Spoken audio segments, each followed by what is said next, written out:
UP Uttarakhand में कांवड़ यात्रा के रूट पर दुकानदारों को नेम प्लेट लगाना अनिवार्य किए जाने के फैसले पर सुप्रीम कोर्ट ने सोमवार को अंतरिम रोक लगा दी है।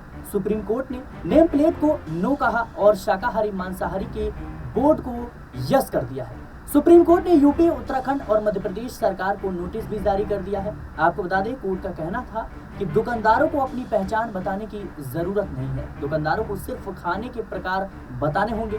ढाबा में खाने शाकाहारी हैं या मांसाहारी हैं, ये बताना होगा। इस मामले में अब 26 जुलाई को अगली सुनवाई होगी। सुप्रीम कोर्ट का कहना था कि चर्चा के बिंदु को ध्यान में रखते हुए हम उपरोक्त निर्देशों के कार्यान्वयन पर रोक लगाने के लिए अंतरिम आदेश पारित करना उचित समझते हैं। सुप्रीम कोर्ट का कहना है कि ढाबा मालिकों, फल विक्रेताओं और फेरी वालों समेत खाद्य विक्रेताओं को भोजन या सामग्री का जो प्रकार है उसे प्रदर्शित करने की जरूरत हो सकती है, लेकिन उन्हें मालिकों की पहचान उजागर करने के लिए बाध्य नहीं किया जा सकता। सुप्रीम कोर्ट ने फिलहाल यूपी, उत्तराखंड की सरकार को भी नोटिस जारी किया है। कोर्ट का कहना था कि यदि याचिकाकर्ता अन्य राज्यों को जोड़ते हैं तो उन राज्यों को भी नोटिस जारी किया जाएगा। चलिए आपको बताते हैं कि सुनवाई में सुप्रीम कोर्ट ने क्या कुछ कहा।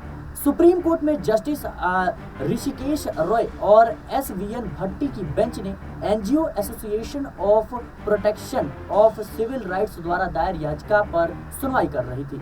ये एनजीओ सिविल राइट्स के लिए काम करता है। याचिकाकर्ता ने कहा, पुलिस ने सभी रेस्टोरेंट, ठेला और सभी भोजनालयों के मालिकों का नाम बताने के लिए कहा है। हालांकि हंगामे के बाद इसमें कुछ नरमी भी बरती गई है। सुनवाई के दौरान वरिष्ठ अधिवक्ता अभिषेक मनु सिंघवी ने कहा कि ये आदेश बिना किसी कानूनी अधिकार के जारी किया गया है और अभिषेक मनु सिंघवी ने इसे छलावा बताया। उन्होंने कहा कि कांवड़ यात्रा के लिए यह एक कह सकते हैं कि आदेश गलत है। अगर दुकानदार अपना नाम नहीं लिखते हैं तो उन पर जुर्माना लगाए जाने की चेतावनी भी दिया जा रहा है। अधिकांश दुकानें चाय की हैं और कुछ फल की दुकानें हैं। सिंघवी का कहना था कि आप किसी रेस्टोरेंट में मेनू के आधार पर जाते हैं, ना कि यह देखकर कि कौन परोस रहा है। राज्य सरकार के जो निर्देश जारी हुए हैं उसके पीछे उद्देश्य यही है कि पहचान के आधार पर बहिष्कार किया जाए। यह वो गणतंत्र नहीं है जिसकी हमने संविधान में कल्पना की थी। सिंघवी ने कहा कि यात्राएं दशकों से होती आ रही हैं और सभी धर्मों के लोग यात्रा के दौरान कांवड़ियों की मदद करते हैं। यह आदेश बिना किसी कानूनी अधिकार के जारी किया गया है। इसके एनजीओ की ओर से जो है पेश वकील CU सिंह ने कहा कि इस आदेश का कोई कह सकते हैं संवैधानिक यानी वैधानिक आधार नहीं है और इससे कोई उद्देश्य पूरा नहीं होता। ऐसे पहले कभी भी नहीं किया गया है, यानी इससे पहले कभी भी ऐसा नहीं हुआ है। इसका कोई वैधानिक समर्थन नहीं है। कोई भी कानून पुलिस कमिश्नर को ऐसा करने का अधिकार नहीं देता है। हर चाय की दुकान और सड़क किनारे की जो है अन्य दुकानों पर कर्मचारियों और मालिकों के नाम लिखने का निर्देश देना किसी उद्देश्य की पूर्ति नहीं करता है। दरअसल पिछले हफ्ते मुजफ्फरनगर पुलिस ने जो है कांवड़ यात्रा मार्ग पर स्थित सभी भोजनालयों को अपने मालिकों की नेम प्लेट लगाने के लिए जो है आदेश पारित किए थे। बाद में योगी आदित्यनाथ के नेतृत्व वाली उत्तर प्रदेश सरकार ने पूरे राज्य में इस आदेश को लागू कर दिया। यानी जहां से कांवड़िए गुजरेंगे वहां पर जो भी रेहड़ी पटरी वाले या खाने से जुड़े जो भी दुकानें हैं वहां पर नाम का बोर्ड लगाना कह सकते हैं कि जरूरी था। उत्तराखंड सरकार ने भी इस संबंध में आदेश जारी किया। योगी सरकार ने इस कदम की न सिर्फ विपक्ष बल्कि एनडीए के सहयोगी जेडीयू और आरएलडी समेत अन्य पार्टियों ने भी जमकर आलोचना की। विपक्ष ने आरोप लगाया कि यह आदेश सांप्रदायिक और विभाजनकारी है और इसका उद्देश्य मुसलमानों और अनुसूचित जातियों SC को उनकी पहचान बताने के लिए मजबूर करके उन्हें निशाना बनाना है। हालांकि उत्तराखंड की सत्ता में मौजूद बीजेपी ने कहा कि यह कदम कानून व्यवस्था के मुद्दों और तीर्थ यात्रियों की धार्मिक भावनाओं को ध्यान में रखते हुए उठाया गया है।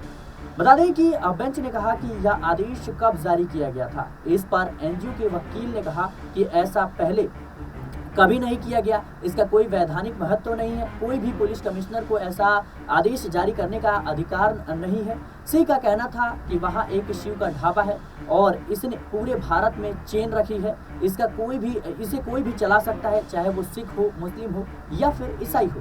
बेंच ने कहा, क्या सरकार का कोई औपचारिक आदेश है कि इन्हें प्रदर्शित किया जाना चाहिए, क्योंकि यह कहा जा रहा है कि यह स्वैच्छिक है, यानी अपनी मर्जी से। वरिष्ठ अधिवक्ता सिंघवी ने कहा कि यह एक कह सकते हैं कि आदेश है और इसको करना जरूरी है। यह न्यायालय उन लोगों के लिए कठोर है जो नियमों का उल्लंघन करते हैं और जब लोग बहुत चालाकी से काम करते हैं, उल्लंघन करने वाले पर जुर्माना लगाया जाएगा।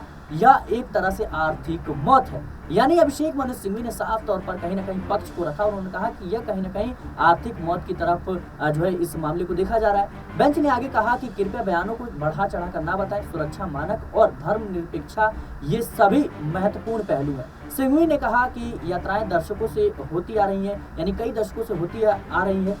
मुस्लिम, ईसाई, बौद्ध सभी धर्मों के लोग कांवरियों की मदद कर रहे हैं। नॉनवेज खिलाने के खिलाफ सख्त कानून है और अब जो है हम एक बदले हुए भारत हैं।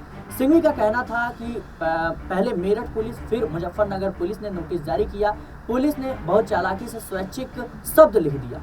आपको बता दें कि फिर बेंच आगे कहता है कि हम सभी को इस बात की समझ है कि इस तरह की स्थिति में क्या अच्छा है और क्या बुरा है। बेंच ने आगे कहा कि क्या कोई आदेश जारी किया गया था। सिंघवी आगे कहते हैं कि वे इसे ऑर्डर की तरह नहीं देखते, लेकिन यह पुलिस आयुक्त का निर्देश है। एमपी सरकार ने खास तौर पर उज्जैन में कहा कि जो लोग इसका पालन नहीं करेंगे उन्हें जुर्माना देना होगा। लोग अपनी नौकरियां खो रहे हैं, यहाँ तक कि गैर अल्पसंख्यक मालिक भी अल्पसंख्यक कर्मचारी को नहीं रख रहे हैं।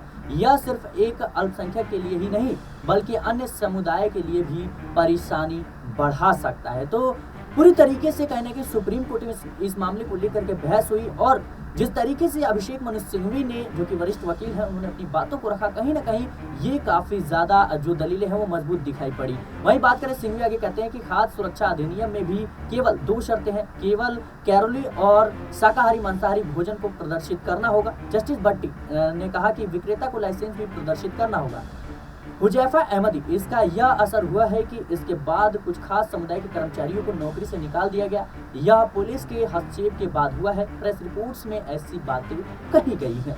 सुप्रीम कोर्ट आगे कहता है कि दूसरी तरफ यानी दोनों राज्य सरकारों की ओर से कोई पेश हो रहा है, तो वहीं हुजैफा अहमदी कहते हैं कि यहाँ यह फैसला सीधे तौर पर धर्मनिरपेक्षता और बंधुत्व की भावना पर चोट पहुंचाता है। अनुच्छेद 15(2) कहता है कि किसी भी व्यक्ति को किसी विशेष जाति का होने के कारण वंचित नहीं किया जा सकता। यानी कहीं ना कहीं इस फैसले के खिलाफ जो है पूरी तरीके से कोर्ट में दलीलें रखी गई।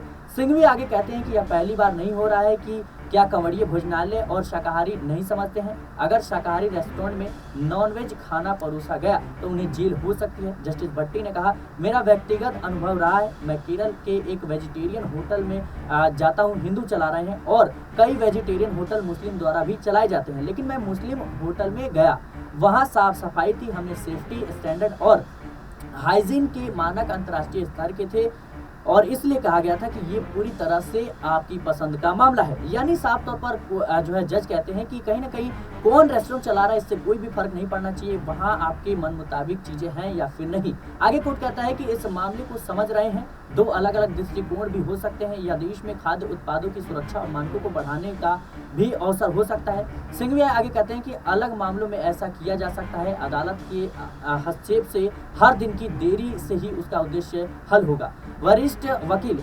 हुजैफा अहमदी कहते हैं कि 2 पहलू हैं। महामहिम ने पूछा कि क्या कोई औपचारिक आदेश है। मेरा जवाब है हाँ, मुजफ्फरनगर पुलिस की तरफ से एक सार्वजनिक सूचना जारी की गई थी और इसे उनके ट्विटर हैंडल पर भी शेयर किया गया।